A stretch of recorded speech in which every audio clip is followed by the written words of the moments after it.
Welcome back, ladies and gentlemen, to another episode of Protecting the Nest. Good morning, Carol. Good morning, John.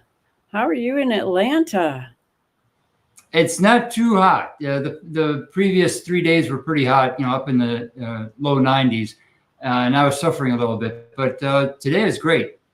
Well, you know what? That kind of matches here. We've been in the 90s the last few days, but now it's a little bit overcast, and it's kind of going between upper 70s and 90s. But it's funny because on the news, we're showing that we have a mild summer, and the southeast and the northeast and everything else is red and hot and having this or flooding, having all this horrible weather. So I'm glad to hear that that's not the case that you're experiencing. I know some people are. There are some hot places, but there always are. It gets hot in Arizona.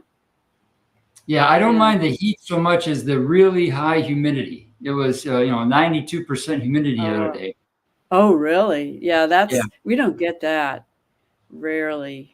And then you get thunderstorms and lightning and all that too when it gets that hot. Yeah, in late summer and early fall, it was just thunderstorm after thunderstorm here. Do you get lightning bugs? We do, but I think up in Michigan and Ohio, there are many more at this time of the year. Yeah, I remember them in Pittsburgh. My husband was from Pittsburgh, and they used to get them in the summer. But I was excited to go to Pennsylvania because I thought, oh boy, I'm going to see lightning bugs. And what we thought were lightning bugs when we were sitting there were actually lights from a road behind the trees. When we looked, they were all going in a straight line. So I was afraid you were going know. to say they were drones. Yeah, maybe. I think they were cars. But blinking off and on because they were way behind the trees. So that was, but people had said that there weren't any anymore. So that's kind of sad for whatever reasons, or there are way less. Not that there aren't any, but that there were way less. We didn't have mosquitoes or anything. I think that's one thing I've noticed as I get older is that there's fewer and fewer bugs on the windshield. Mm-hmm. Oh, I've definitely noticed that. Yeah. There was Arthur, do you know Arthur Furstenberg? He wrote the book on the effects of EMF on the insect population. And he was the first person that pointed this out back around 2016 to me. And I definitely noticed it. I remember going with my parents every summer on a long road trip. After 50 miles, the front bumper, the windshield would be plastered with bugs and with insects. And nowadays it doesn't happen. Yeah, every gas station would wash your windows every time you got gas. And, you had to or you couldn't see. I remember that. And it was just sort of standard. And then when you had to pump your own gas, you can wash your own windows, but you don't need to that often. Mm-hmm. Yeah, life is different. Well, it's really interesting. I think last week we played a little bit of that, or we showed a couple of the slides showing that maybe the CO2 and the temperature are related in the opposite way as what we're being told about. It's interesting, I think. Good morning, Amber. You made it. Morning. Good morning. Morning. Good. How are you? Good. Yeah. You're looking good. Oh, well, my kids are keeping me young, so that's pretty good. I mean, I just can't, sit still. Mom, can we, mom? Can we, mom? Can we, mom? Mom, can we, mom? Mom, mom, mom. Summertime. Yes. Yeah. Well, it's fun. There's parks and zoos and all kinds of great stuff. Yes, we go to the. So I've never understood the people that will go to these things and buy a ticket and not buy a membership. So a ticket to the zoo is like $32 per ticket. You go once, right? You just paid for a membership. You pay $120. And if you get it at the right time, you get a deal for either 13 to 18 months, more than a year. And you can go whenever you want, as many times as you want. And they even give you 2 extra guests. So we buy a membership. So when the grandparents are like, what do they want for Christmas? Money for memberships. And it's literally aquarium, zoo, botanical gardens, Fernbank Science Museum, Chattahoochee Nature Center, Six Flags. And we can go anywhere, $0. Bring our lunch. Oh, that's great.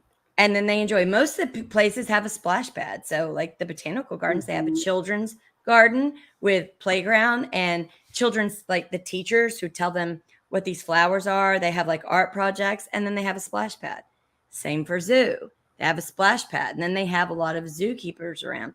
So my kids thought it was great to ask them about zoonosis and if it's a real thing. That was their favorite thing to do so far this summer. What was the answer? It's complicated because the science is out on it. When you look at a collective of scientists, and scientists are hammering these things out. But what we have seen is there are a few viruses that humans can give to animals. And we know that for a fact and have seen that. Now, the same can be vice versa. It's hard to narrow that down on science because things mutate so much in humans and so quickly that trying to find that very beginning of it, we have to leave that up to the top scientists. So we only get the information that's come down, but there's always a debate that ensues. So as far as zoos are told, there is zoonosis, and we know for a fact humans can give animals all kinds of viruses, but we can't speak to if humans are here at the zoo and an animal has something, the humans will get that animal. Because normally if an animal has something, it's not out on display. And so that's the answer. They were very, very plateaued. And my son goes, that's a great answer. Yeah, that is a good answer. I like that answer. Yeah. Well, if you think back to the beginnings of like smallpox, what, people were getting sick and getting bumps all over them. And so what they did is they took people that are milking cows and got cowpox from the udders because the cow had cowpox. So who gave who it? I don't know. But the vaccine was made from the pus of the pox of the cow, not from the smallpox that the people got, but from the cowpox. So, yeah, I think it puts our immune system, it gets it going. But one of the things that really gets it going, and I did want to talk about this today. So we're on the same wavelength again. I know, always. Because I watched this great video, and we can look at it if you want. But it's by the guy that wrote the gut biome stuff, wheat belly, I think. And he's actually, I believe, a cardiologist. But he did a lot of research about the bacteria that we're given when you're breastfed, and that really boosts up your immune system. It's called L-Reuteri, Reuteri. And you can culture it like yogurt. It's very similar to yogurt. I mean, it kind of is yogurt, basically, but you can't call it yogurt because it's a different bacteria. But he said 96% of the modern population doesn't have it growing in their upper. It's supposed to be in your upper belly, and it protects it does all kinds of things. And one of the ways it does it is with oxytocin. It makes oxytocin the love hormone, which does all kinds of things for your brain, but it also creates a biofilm that goes after all the bad biofilms that we can get in our belly and bacteria that over-colonize, like E. coli. It takes them over. It replaces them with this good stuff that really is a powerhouse for your immune system. So anyway, I watched the video and I used his instructions and I made some of this. It's a little tricky. It's low temperature and 36 hours to do it. So it's not exactly like yogurt. You have to be kind of careful. But yeah, do you want to listen to this? He's a scientist, and I think it really helps people. I think it's about 7 minutes.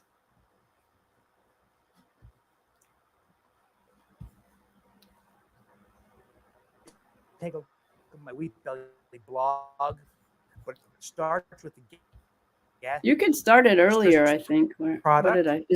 In tablet form. We crush the tablets, and then we make. No, this is the how-to. I really want the part where he's talking about where is it? I think I've got all the minutes. Well, just play it at the beginning because he really explains how great this is. Microbiome that or 250 you can put to use for your own health. So I'd like to start out with my favorite bacteria in the world, Reuteri. But before I get to that, let me talk about this issue of strain specificity. So bear with me for a moment. There's something we must pay attention to in the world of microbes, and that is their strain, the bacterial strain. To illustrate, you have E. coli in your intestines. Your family and friends have E. coli. I have E. coli. What if you ate lettuce contaminated with cow manure and get contaminated by E. coli? Well, you can die from that contamination. Same species, E. coli, different strain. So strain can literally make a life and death difference. So we must pay attention to strain. Unfortunately, when you buy commercial probiotics, most commercial manufacturers fail to even specify the strain, a major oversight. I think they're in the process of fixing that and specifying the strain, but it's going to be a while before all brands actually specify the strain. But Lactobacillus reuteri, the two strains we use are sold to us by a company in Sweden, and they sell a product called Gastrus, a company I have no relationship with. But the Gastrus product contains two strains, DSM 17938 and ATCC PTA 6475. Don't remember that. Just see my Wheat Belly blog where I have a post called L. reuteri yogurt, a step-by-step guide. And it shows you how I make yogurt from this, a rich, thick, delicious yogurt that has these spectacular health effects. Why try to obtain Lactobacillus reuteri? Well, most modern people have lost this bacteria. 96% of modern people in the Western world have lost this important bacteria, likely due to antibiotic exposure, antibiotics in livestock and meat to accelerate growth, herbicide, pesticide residues in produce and vegetables, and many, many other factors that have disrupted the human microbiome. And Lactobacillus reuteri is one of the casualties that most people have lost. You were supposed to have gotten Lactobacillus reuteri from your mom through breastfeeding or passage through the birth canal, but all those factors in life have eradicated Lactobacillus reuteri from most people. And maybe your mom didn't even have it herself. She may have lost it for the same reasons. And when you did breastfeed or you were delivered vaginally, you may not have acquired the bacteria in the first place. So for all those reasons, most people do not have the advantages of this bacterial species and strain. So if you restore this organism, what can you expect? Well, one of the biggest effects of restoration of Lactobacillus reuteri is its ability to provoke release of the hormone oxytocin from your brain, from the hypothalamus and pituitary. And when you boost oxytocin, all sorts of very interesting physiological effects develop, such as there's an explosion in dermal collagen. You know, as we age, our skin thins. And you've seen older people with really thin, wrinkly, crepey skin. Well, reuteri via oxytocin increases dermal collagen dramatically, starting within a few weeks. And because of that, you see a reduction in wrinkles, wrinkle depth. There's also a 35% reduction in healing time for any wound. There's also a restoration of youthful muscle.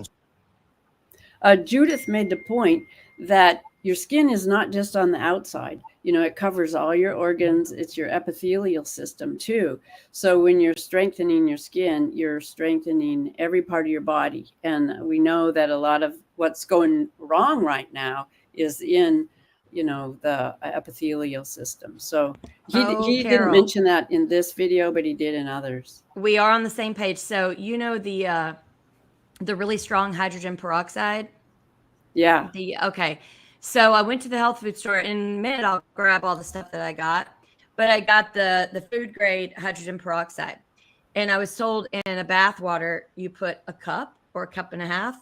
I'm telling you what. So my ankles, when I work outside a lot and I'm on my feet a lot, and it's really because I wear really bad shoes. I've got these flip-flops I love, and it doesn't support my arch. So I know later I'm going to have inflamed ankle, like right around the base near the Achilles heel, because they're struggling.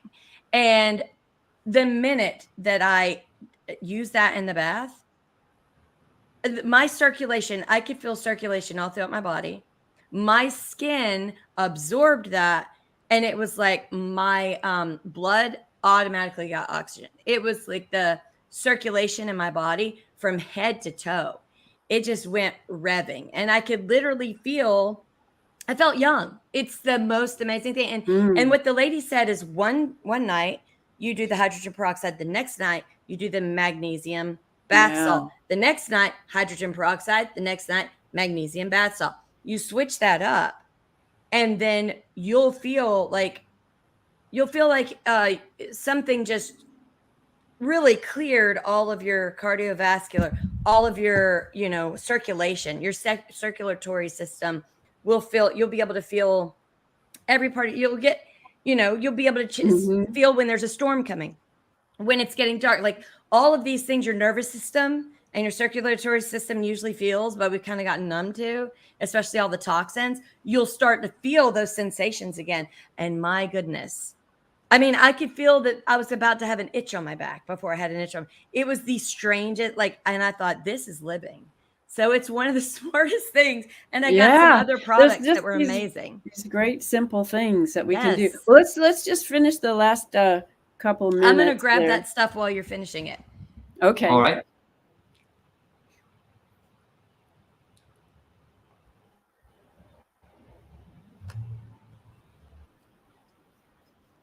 And muscle mass went up dramatically when I added Reuteri.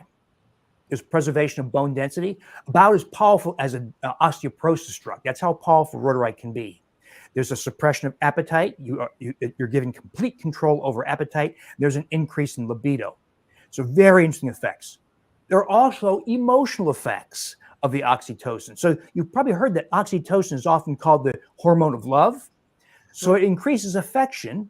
It also increases empathy and ability to see the other person's side of things. And it increases a desire for human connection. So people tell me that they like their families better. They like their partner better. They're able to see other people's points of view better. Now think about this.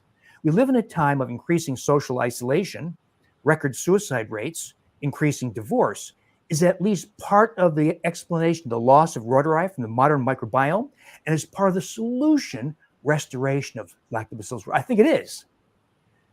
Another world of effects from Lactobacillus reuteri is its unique ability. Unlike most other probiotic species, Reuteri likes to colonize the upper gastrointestinal tract. It colonizes the stomach, duodenum, jejunum, and ileum.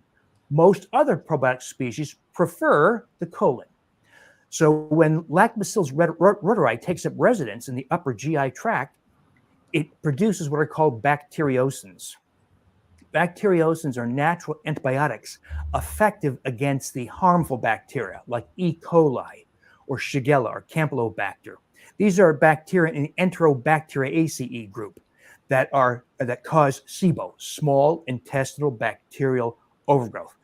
So I think that restoration of Lactobacillus reuteri is helpful in preventing SIBO and can be helpful once you've eradicated SIBO, like in my programs, the undoctored programs. You can keep it from recurring because SIBO loves to recur. So Lactobacillus reuteri plays a very important probiotic role. How do we do this? Well, I urge you to take a look at my Wheat Belly blog, but it starts with the Gastrus product in tablet form. We crush the tablets, and then we make a mixture of the tablets with, I use organic half and half, and 2 tablespoons of a prebiotic fiber. That mixture is fermented for a prolonged period of 36 hours. So it's that prolonged fermentation in the presence of prebiotic fibers that gives us very high bacterial counts. We get around 90 billion bacteria, or CFUs, per half-ounce cup. And we consume a half cup every day or two, and that's where you get these spectacular results. So you need the Gastrus, the product to start. You'll make future batches of L-reuteri yogurt, by the way, from prior batches. You only have to buy it once. So the first batch made from tablets, next batch made from a couple tablespoons of the prior batch, either the liquid whey or the solid curds. You make or both. And so you only have to buy it once, make subsequent batches. I'm up to about batch 100 or so, and I've never used the tablets again. But please take a look at the That's enough, I think. I think we got many people make some mistakes. They, for instance, lump. So first take a look at those instructions in my Wheat Belly blog. It's really very easy, but you're going to find life-changing effects. Right. Anyway, it's a simple process, a simple thing you can do. It's really delicious. I made my first batch. And the thing is because you culture it at a lower, I got this yogurt thing, but I don't think you need it. What I used was, I got this for COVID, one of those electronic thermometers, and I just would shoot it on the top of it to see what the temperature was, and kept it about between 97 and 100, which isn't that hot in the summer. It's easy enough. And if you have a light you can leave on in your oven, you can just wrap it in a towel and put it in there. You don't really need a yogurt maker at all. I think they make it too hot on the bottom. The other cultures need a higher temperature. So this hardly needs anything, and it's very creamy and delicious. So anyway, Amber? What? Amber, did you find the bottle? Oh, you're on mute. You're on mute. You're still on mute, Amber. Okay. There. Yes. So I got that for the bath, the magnesium every other day, and the food grade hydrogen peroxide. Just because I was like, but I don't really have circulation problems. They said, well, it's for inflammation, circulation. It's just give more oxygen, and your skin is your biggest organ. Mm-hmm. And you really you can penetrate areas, and it's safe. You don't swallow it. You can rinse at like a mouth rinse, but if you don't even want to do that, you just sit in the bath. It absorb it, and it's totally fine. And they told me, 1 cup, 1.5 cups per bath. And I could feel it. And within 3 days, I felt a lot lighter. I felt, more sensations, more, especially circulatory and nervous system calmed way down. And that had to do with the magnesium. Mm-hmm. Magnesium was easier to absorb because the food grade hydrogen peroxide opened it up with more oxygen. They said they work in tandem. And, you don't do them together. You do them separate. But this is one thing to make your water living water. It is a water. It's $19.99, but it's lithium water. It's a rare micronutrient formula, pristine primordial spring source, pure 100% natural, nothing added, ancient American healing spring. And it's from that really, that spring they have all over the news where the guy, people go there, and it's that really the hot springs. Yes, it's that really great water. You don't have to drink it straight. So what you would do is you'd have your regular water, filtered water, and you add a little bit to it, and it makes your water living water. Get a bunch of micronutrients. I love that idea. Yeah, and I think this will last like 3 months because you're just adding. So in a bottle water like this, you're just adding this much. Yeah, I think so many people are dehydrated, and if you drink water that's filtered, especially if it's reverse osmosis, you are missing the minerals, and your body can make those. But I think by maybe just adding the right, maybe what you have here, that it balances you, and you don't pee so much. You're actually assimilating more of it. Yeah. Yes, and I noticed that. Just drinking the water, it just runs right through you. It just runs right through you. And I've noticed that with that, like used to, you get older. If you drink a bottle of water, you get in the car. By the time you're at your destination, as soon as you get there, you got to go to the restroom.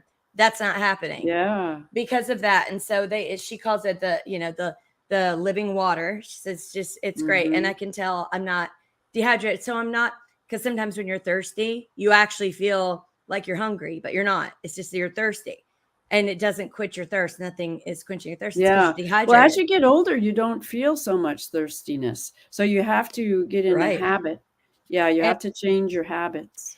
So for the family, we've been doing like smoothies, but I wanted to amp it up. I wanted, when we have a smoothie, for us to be drinking and eating our fruits and vegetables. I did not want to like take pills. I want us to like consume it the way it was supposed to be. So, gluten-free organic whey protein. And then I make the smoothie with ice, oat milk with the whey protein.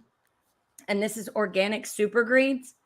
spirulina, matcha, chlorella, reishi, and probiotics. And so it's green, and it's got every kind of green leafy veggie. But this is what makes it amazing. It is the Master Blend Mushroom, 10 mushroom species, 3 botanical adaptogens. And the kids can't taste it because they added cinnamon. So we'll do banana with strawberries, a little bit of pineapple juice, raspberries, and blueberries with ice, oat milk, and with the whey protein and the super greens. And it is the best tasting smoothie. And then like we'll have cherries that they'll eat or grapes on the side. So they're getting a big zoom, and boy, they get hyper afterwards. And now I've gotten everyone in the family, because the boys like coffee, but I'm like, yeah, it's too much caffeine. This is the mushroom coffee.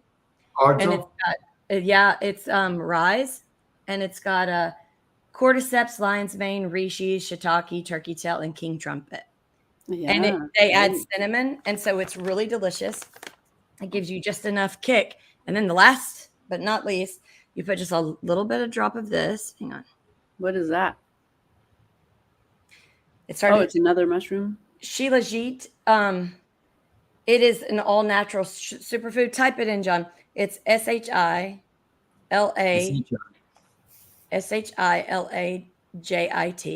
And you put just a drop in water. So I do the living water and a drop, and the nutrients are amazing. Well, that's so cool. I just put mushrooms in my coffee. I use Stammet 7, a little extra lion's mane for the brain. Yeah. And also chaga, a tea bag of chaga, which I use one. Which is delicious. It's delicious. Use it. Yeah, one tea bag lasts a whole week because there's so much immune power in one tea bag. So much more than so many other things. Benefits of Shilajit.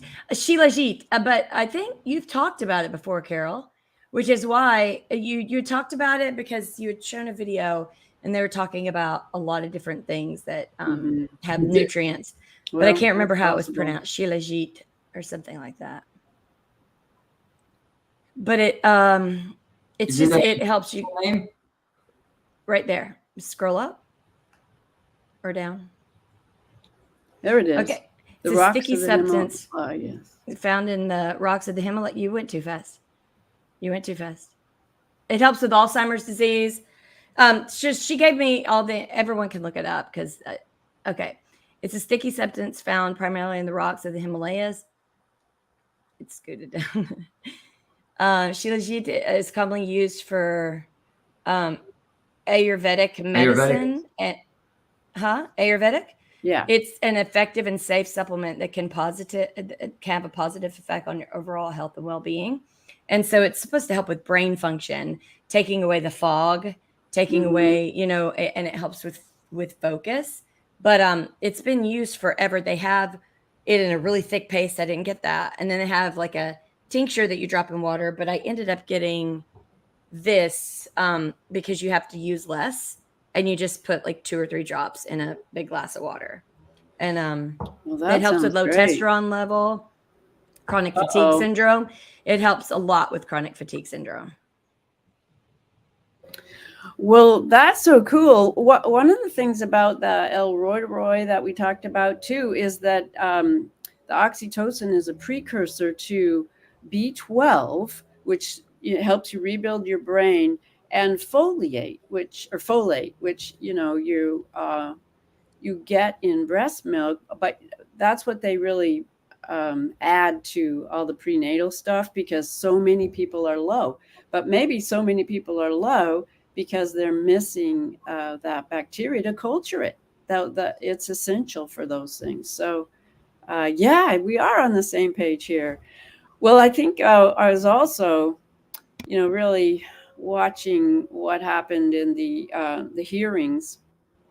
I think just a second, Carol. We also have to protect our nest. Crazy. It was crazy. It was crazy. And can you imagine a hearing about censorship while they're trying to censor, while they're saying they're not censoring? Like, I thought, I was working in the garden and I thought, I'm taking crazy pills.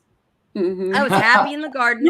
And then I kept hearing, like, we are not censoring. We're not, as they're cutting people off, stopping them from talking and telling them that's dangerous talk. And I'm like, dude, maybe they don't understand the definition of what censorship is. Maybe they think it means something else, because nothing they were saying is making sense. And I don't see how people weren't pulling their hair out, and how anybody could support that double talk crazy making crap. I don't know. I was afraid to contact my friends who are in full support of censorship to hear the circular logic. I mean, I couldn't bear it. And I knew it would really deplete my energy for months, just hearing a circular logic remark about, well, Amber, here's the deal. Oh, you mean that them saying they're not censoring, you believe, as they say they need to censor? Is that what I'm not, can we get what? So I knew not to even have a conversation about it, because I think I would lose it. But there was a Twitter space with hosted by Millie Weaver a few days ago, talking about the hearings, but they got into this thing about is censorship, how bad is the censorship of certain conservatives? But there was a lot of circular logic, and there were, if you ask me, there were a couple of trolls in the midst, and they were very effective, and so the argument degraded into the usual. You don't know what you're talking about. Don't give that guy a mic again because he's dangerous. It was tremendously circular. Right. But see, that is where I think a lot of people are full of crap. What I mean by that is, I'm so tired, like, of people who say, I am, we need to do something about the crime. We need to do something about the crime. This woman was beat up. This happened. This is really bad. They're letting violent offenders out of jail. And then when you go do something, they're like, too many people are being arrested. Like, what is going on? We need to let people out of jail. Like, okay, let's really choose our words wisely there. Let's let people who aren't violent offenders doing horrific things, who got caught up in the system, have a second look so we can filter them out. And then let's not let out the rapists and murderers who are destroying our country, right? But nobody does that. They talk out of both sides of their mouth. Let's do something to stop it. And then they see people trying to do something. They go, you're not doing it perfectly. I've never seen, like, everyone makes fun of the left because they go, look, they say they want to do something. And then as they're doing it, they eat their own. They say, and they just keep compiling and nothing's ever perfect. And it's like, well, now it's intersectionality, and now it's equity, and now it's this and this. And no matter what, they're going to end up eating each other. Well, the people on the right do the same thing, where they want it to be perfect. So if a movie comes out that talks about something that they're like, we got to talk about it, we got to get it out there. Well, it came out. Well, you know what? I don't trust that movie because that movie is da-da-da-da. Okay, when are we ever going to get to anything? Because someone would watch this podcast and say, well, how does she know that water even works? And how does it, and okay, then let's just eat GMOs. Like, I don't understand. That movie was like, financed by Carlos Sim, and that is an interesting point that does need to be made. But Shiva made a really great point on an interview recently about censorship, because remember in 2020, he was had a court case against being put on the list, that JFK's on the list, where these guys are going to be minimized, and he took Twitter to court because he'd been censored, and what he found were these big volumes of instruction manuals that were financed by Pierre Omidyar, that go into specific detail of exactly who's doing what and what the processes are. Slowly, you reduce them, and then you cut them off totally. And that those booklets are really amazing. And that's not what came out in the hearings. They're not looking at those booklets, but there was an article in The Intercept about it that didn't point that out either, and didn't point out that Pierre Omidyar owns The Intercept. So he's really showing how this happens. And I do have a couple clips of him talking about exactly how it happens and what he found. That I remember at the time I was really amazed by it. But oh hi! But it was it was interesting to come back to it 3 years later. Here we are with what you're talking about, the two sides just not listening at all. And no, it's this weird perfection. So when people try to, and I've seen this all over the place. So there'd be people in Atlanta talking about, we need to push back against City Hall because they're not appropriately spending our funds. And you'd go in and you'd say, you put this much money for sidewalks, for speed bumps, and it disappeared. And they would say, well, the DOT took it. And then you'd say, well, how do we get in touch with the DOT? And then you'd have half the people there going, well, why are you changing the subject? You know, like we're not. We're trying to find out why the DOT can take it from the city council member who had that money allotted for their district so they could do sidewalks and speed bumps. And then infighting starts, and it's like, I know you wanted to come in here and you get your answer immediately. And then they come and they lay all the money on the table, and then they automatically rebuild. And tomorrow you have sidewalks and speed bumps. And I know it's not going that way, but not everybody's the boogeyman. Not everybody is the evil guy that's like ruining everything and that you can't get it instantaneously. And the problem is we live in this instantaneous world that as soon as you run into an issue, you can't just go somewhere and say, I want it done, and then it magically gets done. You're going to hit roadblocks. You're going to have to keep pushing. And people then start infighting, and all it takes is one infiltrator to ask a question. Well, why are they trusting that the DOT actually had the money? Why aren't they pressing this? And then it's like infighting ensues. And then there's only a few people who will follow it through and start ignoring everybody who's doing the infighting. And I'm one of those that I'm like, yeah, it's not going to be perfect. We got to get answers. And I'll drop it there and then I'll keep pursuing. While they're all infighting for a while about, oh, should city council talk about how the DOT got the money, or should we go to DOT and why are you trying to be in charge? And I'm just like, hey, we got to figure it out. I'll walk away. I go home. I get on the phone. I write a letter. I figure out. And then I invite people to, hey, this is where the money went. Do you want to go? And half the people who stirred it up and caused the controversy won't show up. They didn't want the answer. Like, what were they there for? And so that's what we have to always worry about on the right and the left, because there are people that don't have good intentions. It's because they know the news is going to be there, or they're doing it so they can brag to their friends, look at what we're doing, but they're not there to see it through and to keep pushing and pushing and pushing. And you see that in every movement, and it drives me nuts out. Like you see it, like just like Congress having a meeting about censorship as they're denying they're censoring while they're trying to censor. This is what it's like going anywhere with anyone at any time and trying to get stuff done. Somebody's got to pipe up with a better idea, except they didn't get everyone motivated. They didn't get everyone there. They didn't find out the times. They just show up with not a lot of the information and they want to take it over. And it is the most nutty, goofy thing I've ever seen. So I don't know how we get past human behavior. I don't know what to do. I don't know what to do. Hi, Tara. How are you? Hello, hello. Oh, you're frozen now. You were there moving a minute ago. Yeah, she keeps freezing. Is she moving for you now? She's freezing. Now, she just moved. There she is. Can you talk, or are you frozen? There's a lot of internet interference all over. Yeah. I forget the website, but it's pretty bad. It's pretty bad today. Yeah. Well, the point Shiva made about all this was that these written plans originally came from MI6. They were written up in Harvard. Who paid for them were people like Pierre Omidyar, and he's got. I'm going to leave and come back. Okay, come on back in. Then we'll give you the floor.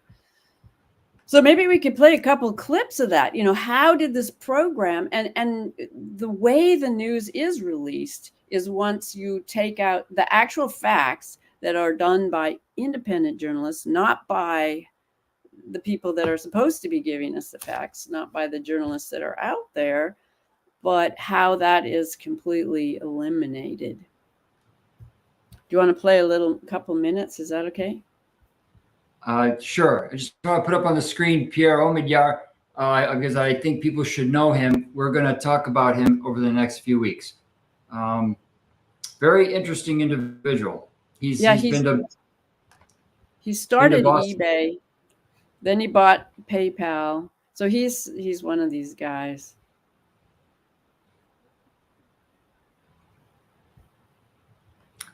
Okay, let's play a little bit of the video.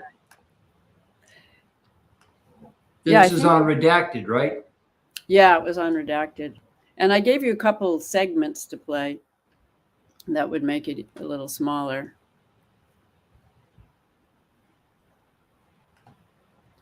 You could start at like, yeah, 40 and this is important to understand, or but 343. there are fundamental laws in place going back to a law called USC 52-20701, Oh, there's Pierre. which says that Yeah. for a federal office, every state is supposed to preserve all documents in connection with the federal election. So the tweet that I did, Clayton was bringing out the malfeasance of the Secretary of State relative to them violating that law. That led, as you just shared, with my deplatforming.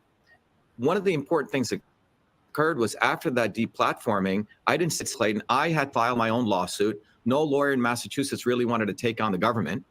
And I represented myself in federal court.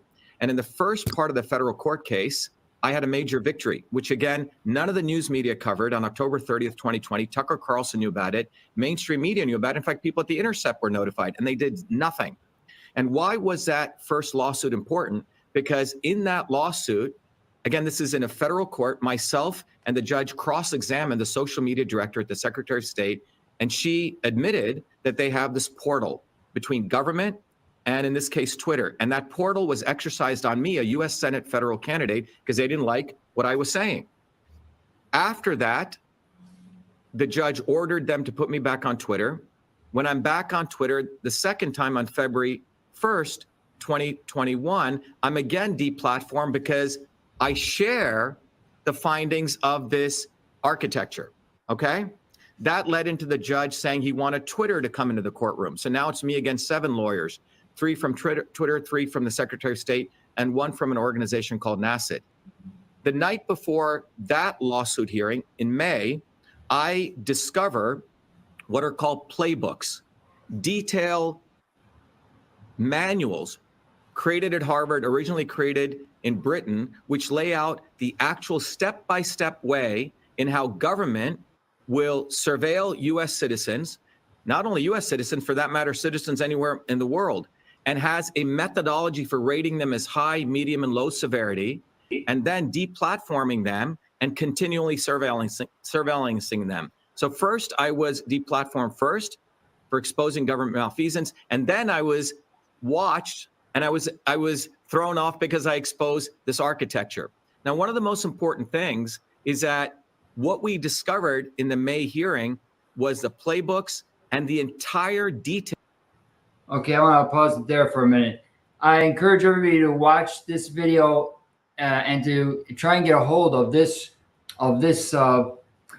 organogram that shows some of the people involved. It's it posted doesn't show on any- it's posted on Shiva's website, right. which Yeah, is this is it's worth a good look. yeah, vashiva.com. We have Tara back. Yay. Okay, Hi, that's Karen. much better. Now I see and hear you.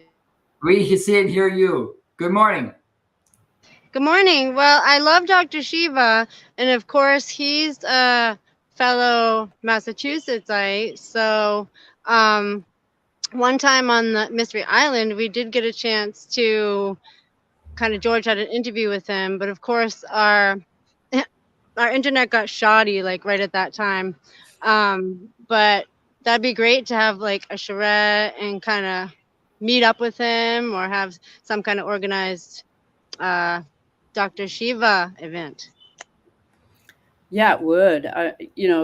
Later on in the video, he goes into exact detail of how people are shut down and why. What he's doing now is educating people, kind of exactly like George, putting together a way to teach people to become the newscasters or the researchers that aren't happening anywhere else, and that we need to be able to get all of the information to make reasonable decisions. You can't make reasonable decisions in a vacuum with no information, or false information, or one-sided information. All of those things aren't part of the natural system. Is you collect everything you can, and then you use your discernment. And it kind of happens, and you kind of know what's right and what's wrong. That's the process. And if we can't know what's right and what's wrong, we can't exercise reasonable discernment, and we're handicapped. So that's why it bothers me that the 18-year-old who doesn't know anything, he knows nothing about what we're talking about. He has the same right. His vote counts just as much as my vote. That bothers me. But that's why we need to decide, which things are important. It's like staple things that you make sure you teach your children, you teach the grandchildren, you make sure that they plan to teach their children and grandchildren. You know what I mean? It's like, that's what tradition is.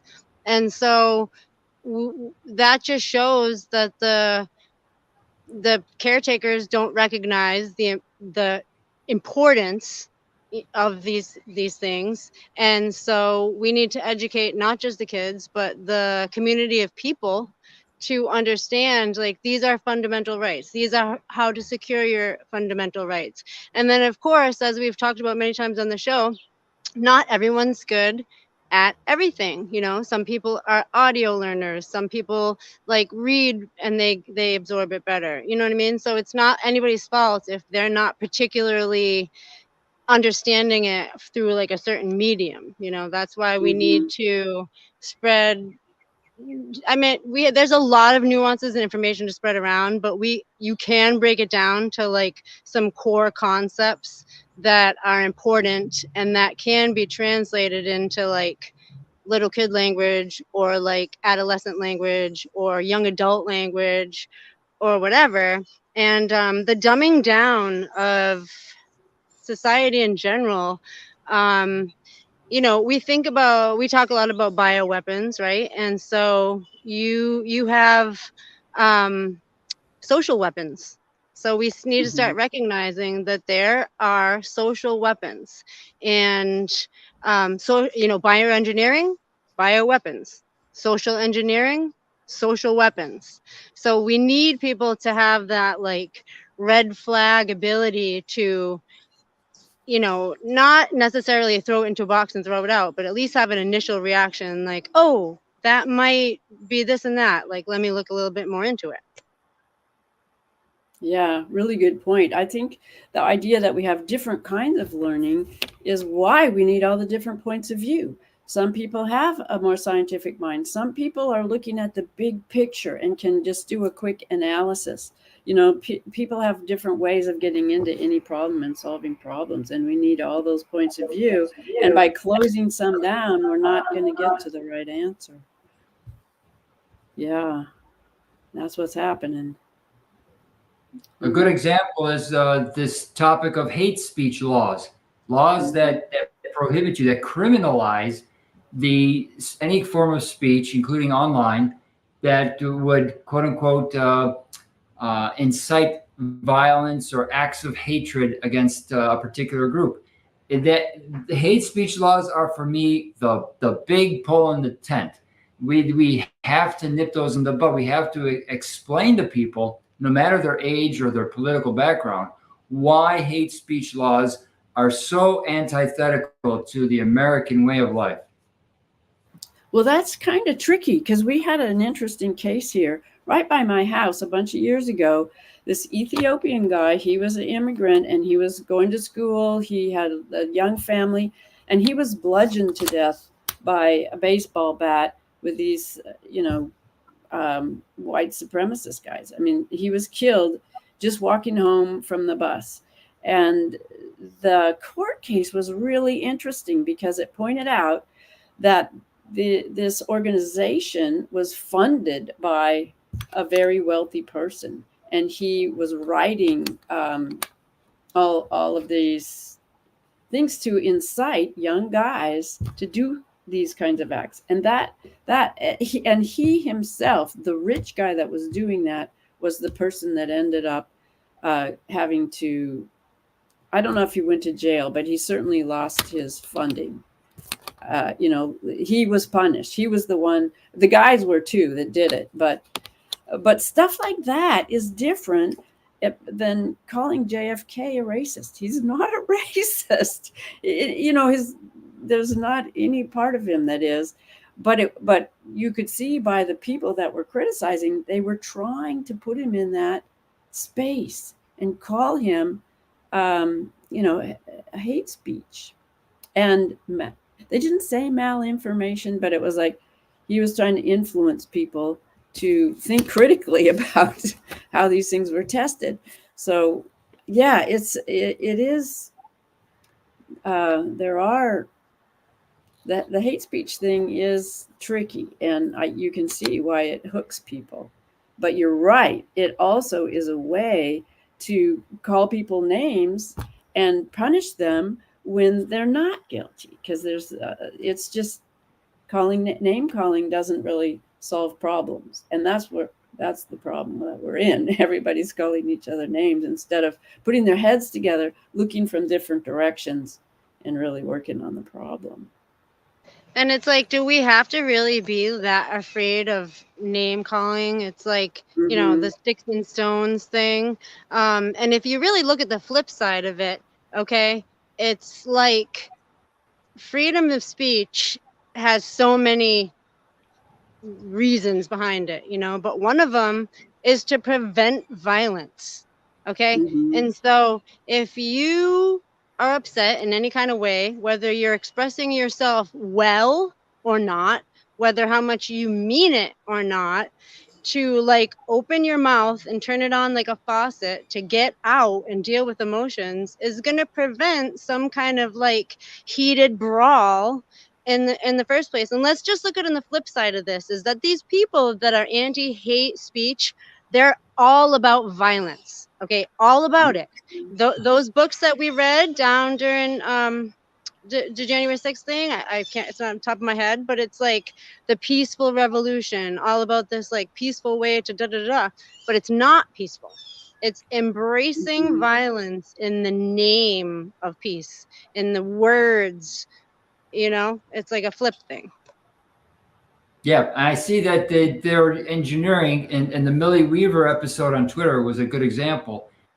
The powers that be are using all of this to push for to push us to the extremes. They're oscillating the system back and forth to the breaking point, and that way, eventually they'll get their hate speech laws, and then you cannot criticize the bankers. You cannot criticize the gun runners, the drug pushers, because they might have foreign sounding names, and that would be hate speech. Yeah, and when I think back to that that example I gave you, on my view of it now, of the court case that happened right by my house, that was an operation.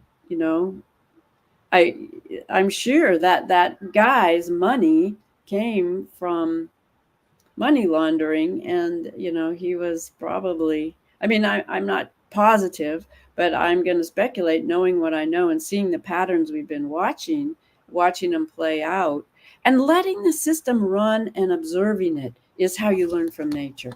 When I talked about the one straw revolution guy, the farmer, that's what he did. He watched nature and he saw, how does it work? What comes out of letting it go? And that's how he became a farmer. He let the little creatures farm for him, because that's what they do. They're smart. They do what they need to do. And just with a little bit of,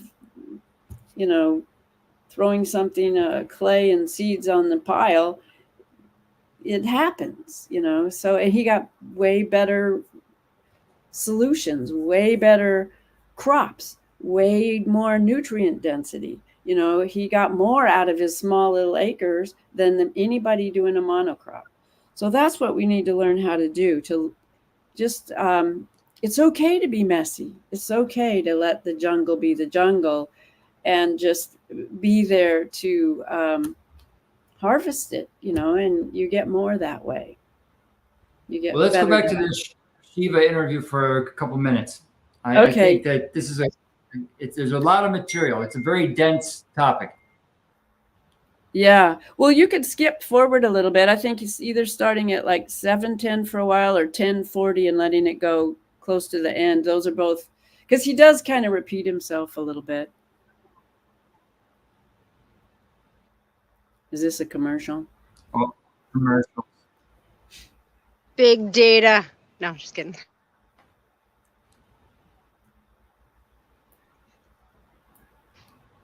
It's and then distract people over here. Oh, The Intercept is our source. Tucker Carlson is our source. When the reality is we were the source, and that content, the playbooks, the architecture, everything has been up on the website for 2 years. And you can go back in 2020 and 2021. A lot of very good independent media, Gateway Pundit and others covered this. And the process here that has unfolded is a process that the government actually uses, which is first they conceal the actual whole truth. They delay 2 years. They steal the information. They hijack it and put out a dribble. And that is what is the nuance, but the real story here. The Intercept owner, Pierre Omidyar, also is the one who funded this censorship network. Did The Intercept reach out to you at all about this story? Zero. Nothing. So people really need to recognize intelligence agencies are very clever at doing this. They have this process of where they own both sides of the equation. And we've seen this. It's called getting ahead of the story in PR, right? You've seen politicians, they do something horrible, and then they'll say, oh yeah, their PR guys will get ahead of the story. They release a little bit and people feel, oh, someone, we have democracy in America. No, the reality here is that the First Amendment has completely been destroyed. People like Pierre Omidyar, who owns The Intercept, have created the censorship infrastructure in the United States. And that censorship infrastructure was unleashed on a US Senate federal candidate in Massachusetts. And I'm very grateful that you brought that up. You put the origin, you quoted the Gateway Pundit story. It's time that independent media get its actual credit. And we recognize that most of the intelligence agencies have infiltrated American media, including organizations like The Intercept, in my view. New York Times has been written about for many, many years. What we need to understand is that this process of the whole truth, concealing it, delaying it, stealing it, and hijacking it, and giving a dribble of the truth is a process, Clayton, that has historically occurred in many, many fields. Big academia does this to small academics. There'll be some guy in a state school who finds some major discovery. I can vouch for that. The academic world is brutal, and Professor Hamamoto can tell you much more than I can. So it's very, very hard for a young person to, especially if they're college educated, to get out of their bubble. They're literally in a fishbowl, and they don't know how to get out. They've never been outside of it. So, Dr. Shiva makes a couple of good points there. Yeah, he makes a lot of good points.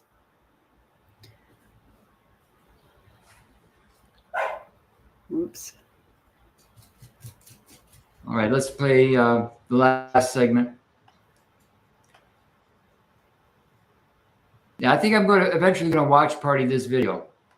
Yeah, this is a great video. There's a lot there. Good idea. This is only a segment. He talked, I think the actual interview was longer, but this was one that Redacted had put out, this compressed one. Go ahead, Amber.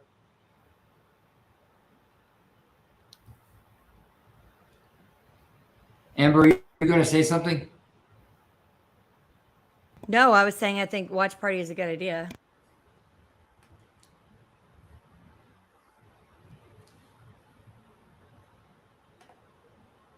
Individual.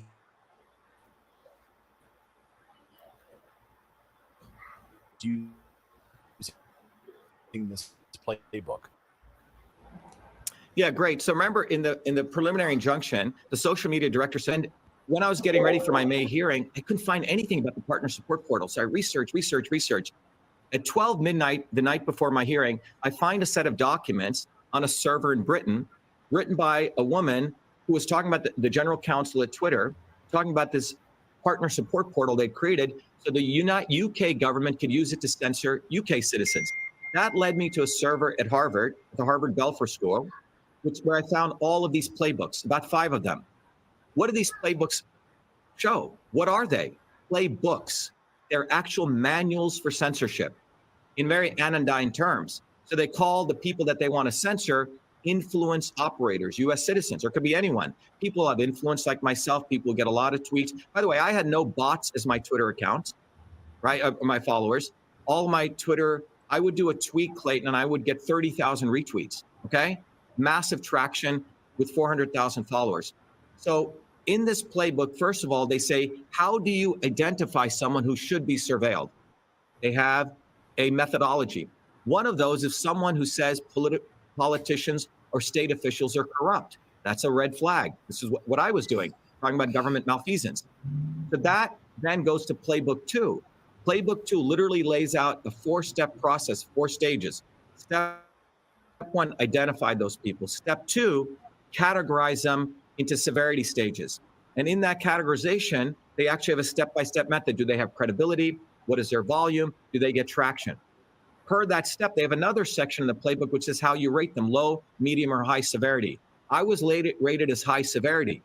And when you're rated as high severity, you're watched once, which I was in the first time, and then you're continually watched using algorithms, which is why when we went into court the second time, I told the judge, they didn't honor your order because they didn't tell you that they have algorithms. Once I was put on their surveillance, I was continuing to be watched. So the playbook says you continually watch them and then you eventually deplatform them. It's a step-by-step guide. And it's barely laid. Who are the authors? Guess who the authors were? All my defendants in my case, Twitter, the Secretary of State, and NASA, were all saying, oh, we don't know each other. They're on the front page of the playbook, Clayton. Their names are right there, Twitter legal, and the defendants' names are there in black and white. So what did the judge say when you told them that? They're saying here now in front of you, Your Honor, that they don't know each other. In fact, they came together and authored this playbook together. Clearly, they know each other. What did the judge say to you? So I held up the playbooks in my opening statement, and I said, Your Honor, they've all lied to you. All these defendants know each other. And he was flabbergasted. Okay, this is only supposed to be a 2-hour hearing in May. It ended up becoming a 2-day hearing. The next morning, the judge comes in, and everyone can go explore it. Any investigative journalists at The Intercept, if they're truly investigative journalists versus saying they're investigative journalists. But in those transcripts, on the second day of May, the judge said, I got up at 6 a.m. and I reviewed all of Dr. Shiva's evidence. He goes, this lawsuit will be taught in every constitutional law class. Now, he's a Harvard-trained, Yale-trained lawyer appointed by Reagan. All right?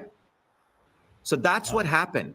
And it's an explosive lawsuit, and we did it on our own. In fact, my lawsuit was so well done, the vice chairman of Wilmer & Hale, one of the number 1 law firms in the world, which represents Twitter, couldn't believe I did my own lawsuit. She said I had shadow counsel. That's how good my stuff was. It wasn't like crap work. Yeah. I had learned Don't forget, he's an untouchable. He was born untouchable. He was not a Brahmin in India. He's his family is of the soil, farmers, healers. That's who he is. So you can go in more if you want. I mean, I think this is pretty powerful stuff. Well, I want to opened up several good points that I'd like to talk about before we end the show.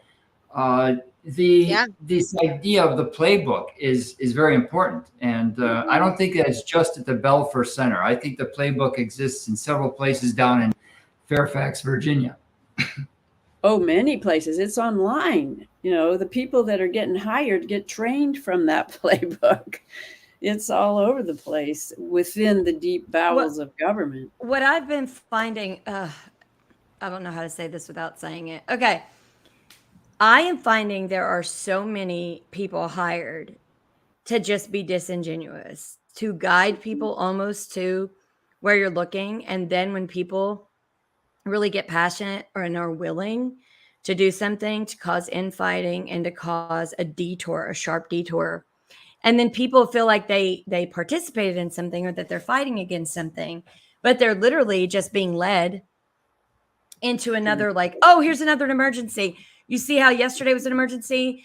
We saw that you paid attention and you were about to get fired up to do something about it. But now, oh, look, a plant explosion. Oh, look, here's this. Oh, look. And then if you bring that up, there's a large contingency of people that will go, you know, that's a little hysterical. I don't think it's done on purpose. I think this is just the world we live in. And then at the same point, when it's something in a narrative they want to push, they will not let it go because it's something they want everyone to follow. And the same people who will be like a dog with a bone when it's something they're passionate about, like take Trump out, we hate him. They will hold on to that like a dog with a bone. They will not stop. They will question anybody who has questions about what they're doing, and they will overlook everything else. And anytime you bring up something, they'll say, yes, but this person bothers me. And the fact that this person is involved over here, that bothers me. Well, how come the people who are involved over here trying to take out a president don't bother you? How come the things that they're doing don't really bother you? And that you're willing to ignore lots of corruption, lots of servers all over the place, lots of, you know, shenanigans in order for the thing and the narrative that you want. But over here, the narrative, the things that are affecting people, you're telling us we're being silly. It's not going to help. We're being like manipulated. We're being tricked. And then you dismiss it and like sweep it under a rug. Like, this is the problem that like I'm seeing. And here's the issue. It's one thing when people are stupid and they don't see. It's another thing when you do it so much, your pattern is so recognizable that people can spot it 20 miles away, deaf, dumb, and blind, and they can smell you coming, right? And that's what's happening is I now notice people, regular people, saying little code words to each other without knowing the code, calling out someone who's too stupid now to know they're being called out because people are onto their game. And you literally see regular citizens, like just take a Twitter space or Zoom call or whatever, and someone's just preaching and saying this and leading someone. And then someone goes, oh, no, I get it. This is taboo. And someone goes, yes, we know talking about this is not going to help in this arena, right? Those two people just said something to each other. And the person who's all big and blustered and egotistical has no idea that everyone else just put up 100% or a thumbs up because they all know what they're saying. And those people look crazy because they're too smart for their own good. Their little maneuvering and manipulation and word lingo and linguistics and their big head about how long they're able to get away with it and how they can get away with it in their own little cliques and groups. Regular people are seeing right through it now. They're seeing right through the manipulation, the reconfiguration, the pointing elsewhere. And like they're talking code without having to have a booklet of what the code is. That's much smarter than the people doing it that have to have a code book, right? So they better tread lightly because I'm seeing it to where they're going to feel stupider and stupider. That's not even a real word, right? They're going to feel like they have lost grasp of control because they had their pattern has been nonstop and so bullyish and so like dogmatic and shoving it down people's throat. You start to reflex before they do it. You're able to bob and weave when they're throwing their punch because you know they're about to do uppercut side, and you know they're going to do it.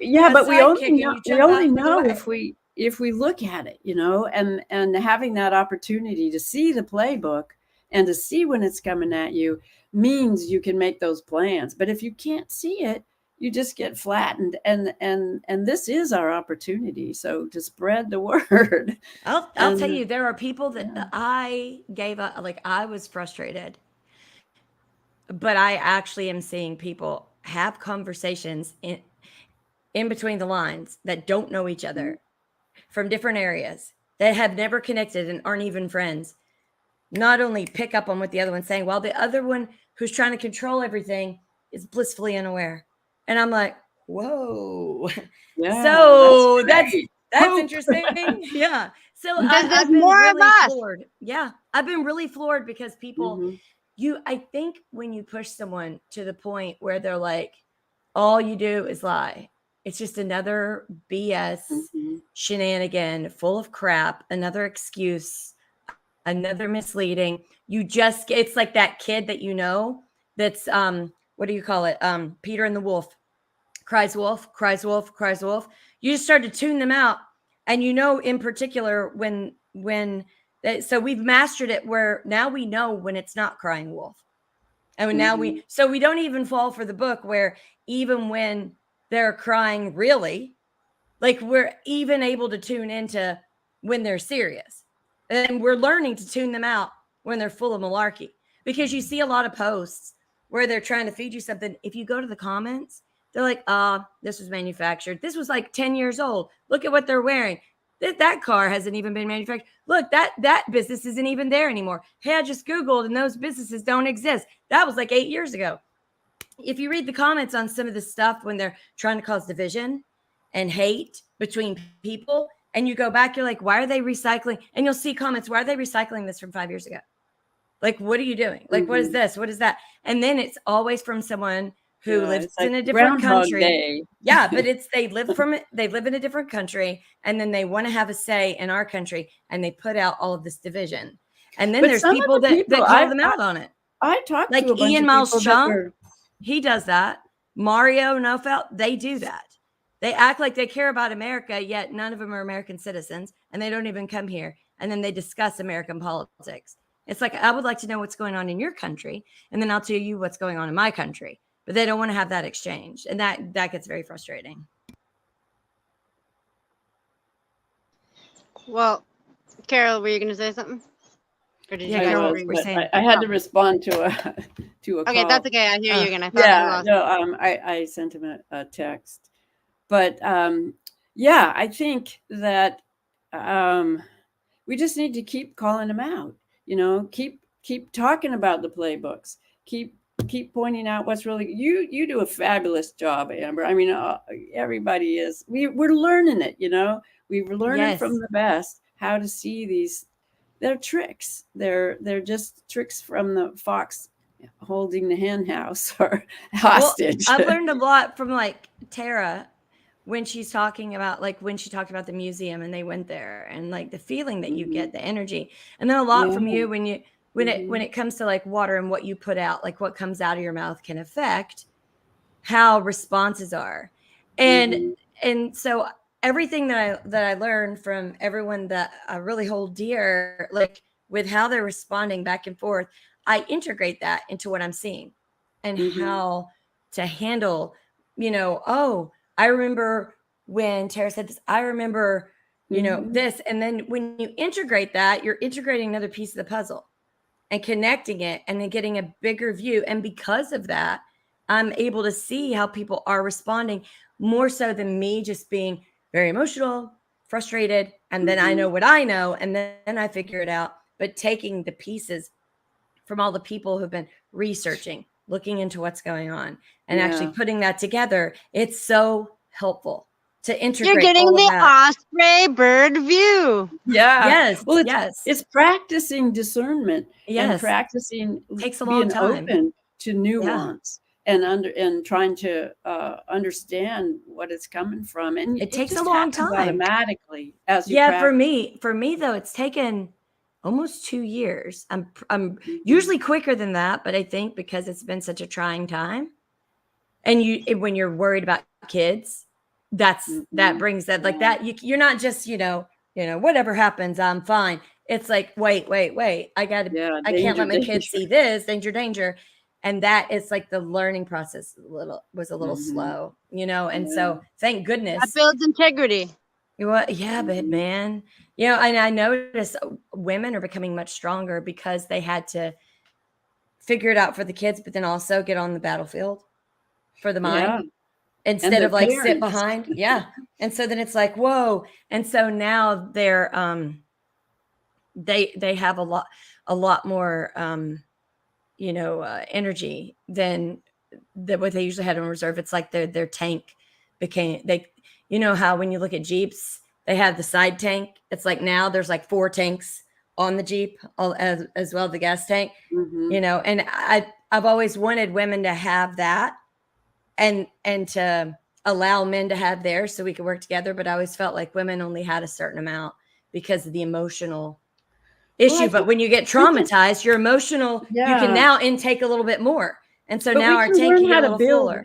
Build our immune system, you know, and I think that's what we are good at, and understanding the bigger picture of what that is. You know, it's all fractal, so we can build our immune system as a people too. And that is happening in Amsterdam. It's going to happen here.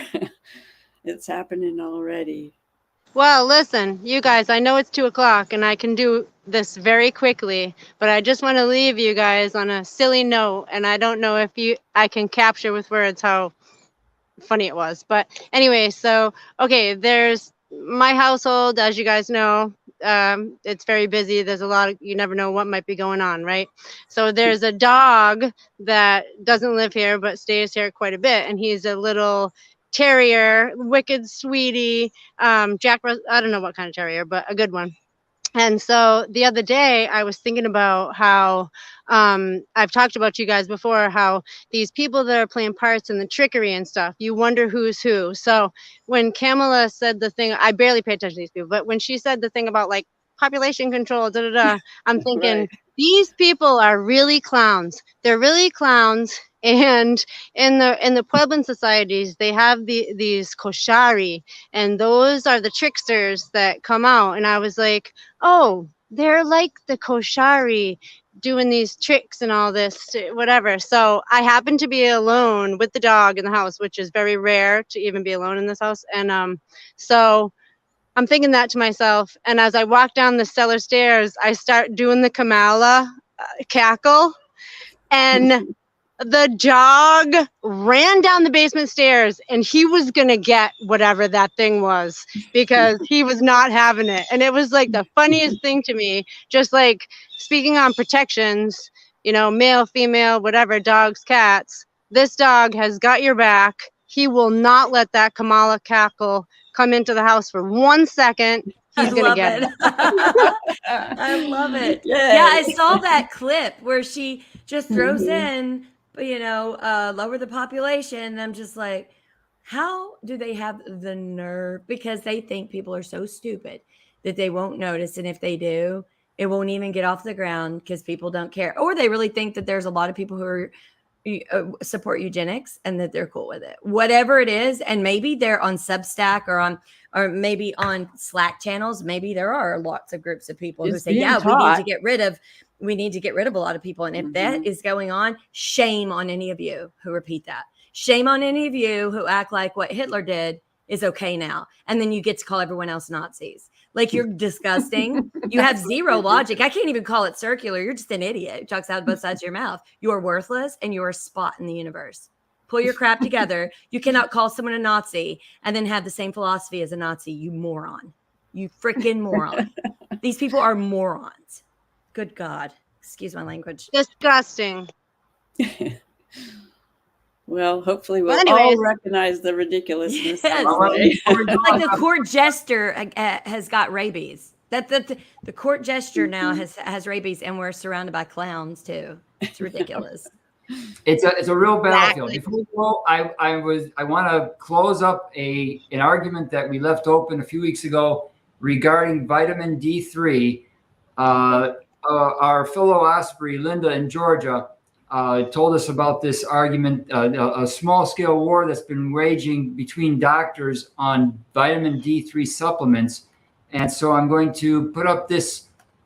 Actually, I gave away the punchline already, but I pulled the manufacturer's data sheet, the Thermo Fisher manufacturer's data sheet for the so-called vitamin that they produce. This in the red box here, it actually says the name, but it says that it uses advised against food and drug, including makeup. They strongly advise against using their version of vitamin D3 for those purposes, and so that blew me away. This goes back to what Shiva was saying. The playbook is so well designed that they are they are able to put over on this, to make the public buy these supplements that are manufactured by the same people making them sick in the first place. The Thermo Fisher, I noticed who it was. Yeah. That's why with sourcing, you got to keep going back. What store is it from? What company it was from? Where did they get the materials from? You know what I mean? Just start thinking like that. It's important. Yeah. You don't need to be an obsession, but it is important. But there's plenty of like health food stores, and they will tell you the organic brands. So when they've been a mom and pop forever, they'll give you all the makeup and who they are, what their sister company is, and then they'll give you a good start to it, and then you can dive in a little more.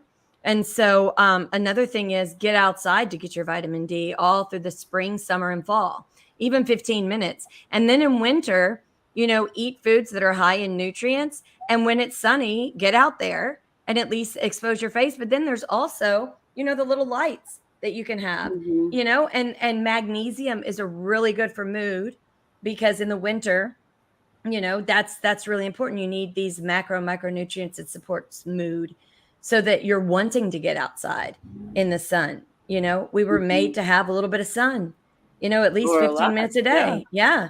But I think there's a lot of people, they don't even go out in the sun. Then they think if they take some supplements, that's a pill that you may not absorb, will do it. And it won't do it. It won't ever do in it. the north, that's the only Not option, true. really. I mean, we gotta do what we can, because if it's raining, you're not going to get much out there. You're going to get wet. But you still get a good amount. I mean, even with an overcast, like I can still get a sunburn in overcast. Yeah, it's just cold and miserable. Yeah, though. it is miserable. That's Like winter, Georgia. I hate going in winter, without, something across my face when it's cold, just to get the sun. Because remember, in the very early morning and before it goes down, the sun is beaming really hard. And, it's cold. The wind is cold. But if you get right in that sun, like you can't even see. It's so bright. So I'll try to sit there without covering my face so I don't have the cold air. And I'm miserable, but I'm like, okay, this will help my mood. Or this is miserable. I mean, I can't imagine even living even in North Georgia. Because I'm cold. We're way. If I was you, I I would say the same exact thing, even though I'm so far north. But yeah, and I read somewhere that if you let sunlight hit your like retina or some part of your eye, then it helps your body to produce melatonin. Yeah, it really is great stuff. Yeah, it's miserable in winter, and I do it every winter, and I want to put on sunglasses, and I want to cover my face with a toboggan and my mouth, and I'm like, okay, just 15 minutes, you can do this. And I go inside and I'm bone chilled, and my husband laughs because he likes cold weather, and he's like, let's go skiing. And I'm like, oh, that's not even funny. But yeah, because I'm like a popsicle. But yeah, I don't see how you guys do it. I don't know. Well, I don't know how we do it either. At many ski resorts in the Alps, they rent these parabolic mirrors, and you can sit in a bathing suit outdoors because of these parabolic mirrors, like mirrors that give you the same intensity of the sun as during July, as sitting on a beach in July. Are you kidding? That's amazing. Yeah. I bet I'm too wimpy for that, but interesting. Yeah, I wouldn't survive getting there to let it warm up. So as soon as I was in the bathing suit and I sat down, it wouldn't be warm enough yet. Like that I'd be like, give me a blanket first until it gets really, really hot, and then I'll be fine. We're not really recognizing the Vikings here. Yeah, but right. Sometimes we try. Yeah. Bye, Well, everybody. Anyways, have a great weekend, you guys. Be blessed. Mwah. And special shout out to our angels and friends. Right. Bye. Take care. Bye. Bye.